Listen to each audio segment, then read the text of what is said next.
I think it's really cool. One of the most interesting things, I want to jump to the end of it here, is you talk about the different type of people that you might be selling to, and you reference visual, auditory, and kinesthetic. There you go.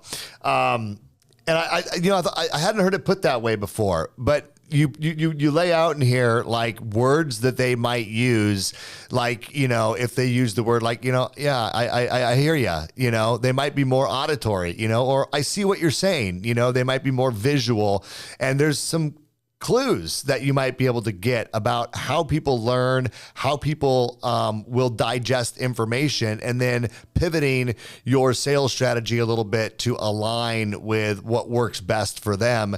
And I think you were saying in here that people that are visual, they're more the fast paced, like go, go, go, give me the information, like your type A kind of personality. To me, it kind of feels like that all kind of lines up.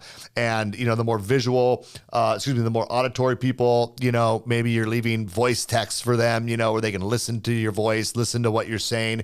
Maybe like if you're a mortgage coach user, you're doing a video where they got audio, where you're talking through their options for them.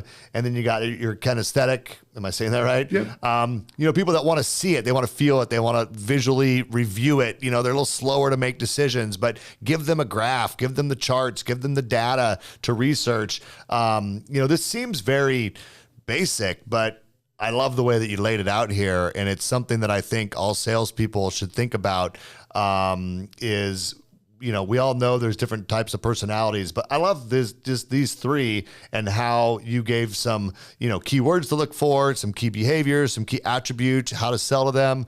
I think it's really, really smart.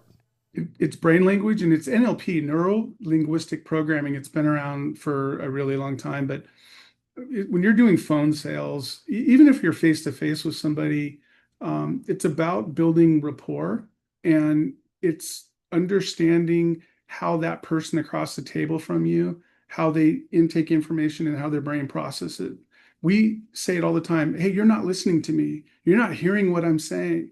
That's probably somebody that's auditory, or we're not seeing eye to eye. I mean, that's probably somebody that's visual. So, we had a programmer, and everybody, I spoke Tim, great guy, but a lot of people, he was so visual. So I'd go talk to him, and I knew he was visual. So I'm putting pictures in front of him, I'm drawing things, and that's how we communicated, because he was just so visual. And that could be the same thing with a client.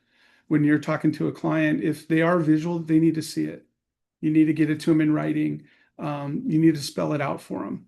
And little things like, okay, great, I'll see you tomorrow, versus, oh, I'll talk to you tomorrow. I mean, there's all these different, little clues, but that way, when you're speaking their language, they're hearing what you're saying, and you're just building rapport. It's like 3 times, the studies show, like 3 times as fast when you're connecting with somebody on the same brain language. But it's not rocket science. It just takes time. It's funny when you shake somebody's hand and they turn it, they're dominant, right? There's all kinds of things that NLP teaches you, and it's something I've learned a long time ago. And it was probably one of the best things. I use it in life, believe it or not. It's instinctual for me. When I was doing loans, I had VKA on the top of my papers. Talk to the person, they're visual. So next time I talk to them, I'm using visual words. Next time, kinesthetics, touch, feel. We'll run into a situation, we're offering a client a lower interest rate, but they want to go with their local guy or their bank because they want to go in and see them. They want to sit down with them. So they're willing, because they're kinesthetic, touch, feel. I'm going to be the loan officer that's going to handle your loan. That's a touch word. I'll hold your hand and guide you through the process. That's a different close on a kinesthetic than somebody who is visual or somebody who's auditory. So yeah, it's brain language. It's very powerful. Yeah. I've heard of NLP. I have not studied it much. I didn't know that came from that. I guess you do mention it in the playbook here. But anyway, this is really cool, Chad. I love what you put together. Are you planning on publishing this at some point, you think? Or what are you thinking? I think you should. I think it's really cool. Cool. Maybe if you do and you get it all tidied up, we'll share it here on Market Shares.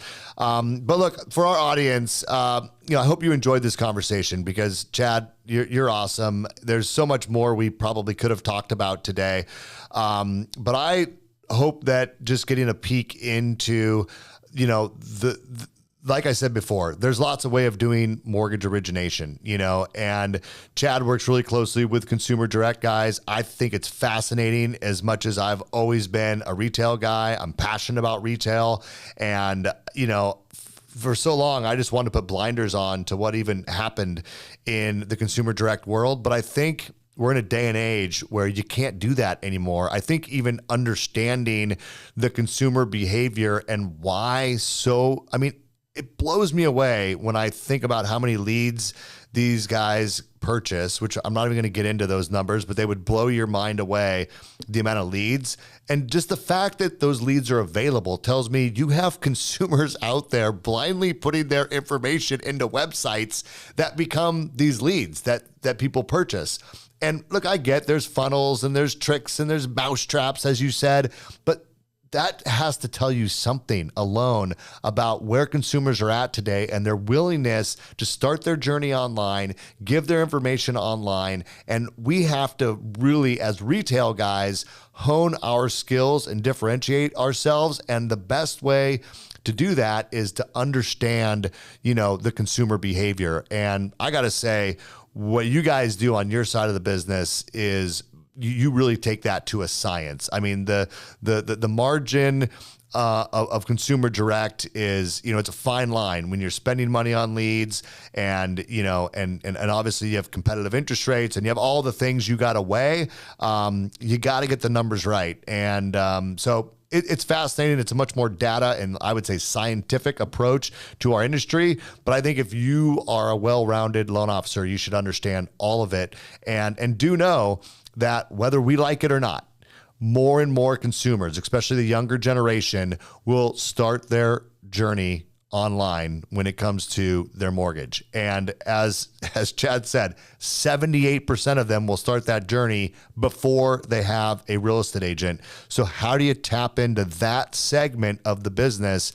Or do you, and then hope that whoever gets that mortgage lead is not also able to direct them to a real estate agent, because if they are, you're not going to be able to get that lead from that real estate agent in the future. So we got to think about those things, and we got to future proof our business, our relationship business from those sort of things, or at least, if nothing else, be aware of them.